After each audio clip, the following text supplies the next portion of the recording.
ગુજરાતમાં લોકશાહીનો પર્વ ચૂંટણી ખૂબ નજીક છે અને તેની વચ્ચે ચૂંટણી પંચ પણ અલગ અલગ રીતે તૈયારીઓમાં વ્યસ્ત થઈ ગયું છે। ખાસ તો એવા સ્થળો પર પહોંચવાની કામગીરી થઈ રહી છે કે જે અત્યંત દુર્ગમ છે, જ્યાં વિશેષ વ્યવસ્થાઓ મતદાનને લઈને કરવામાં આવે છે।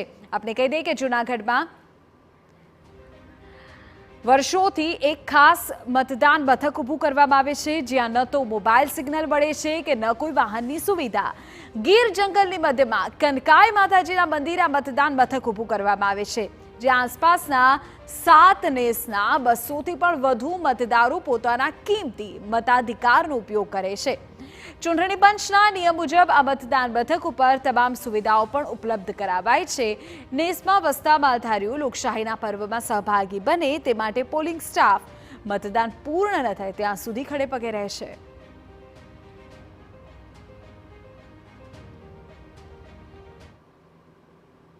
जो मतदान मथक है उसमें करीबन 200 जितने मतदार हैं, जिसमें 7 अलग अलग छोटे छोटे गांव यानी लोकल लैंग्वेज में उसको नैस एरिया कहते हैं, उसके मतदार उसमें जुड़े हुए हैं।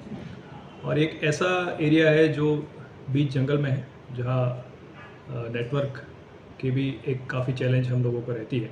उस एरिया में हमने एक पोलिंग स्टेशन इलेक्शन कमीशन के गाइडलाइन के हिसाब से बनाया होता है और सालों से इस एरिया के जो मतदार हैं वहाँ अपना जो कीमती मत है वो देने जाते हैं। ગીરની મધ્યમાં આવેલ કનકાઈ માતાજીનું મંદિર આસ્થાનું કેન્દ્ર છે, જેની આસપાસ વિવિધ નેસમાં માલધારીઓ પોતાના પશુધનની આજીવિકા માટે વસવાટ કરે છે।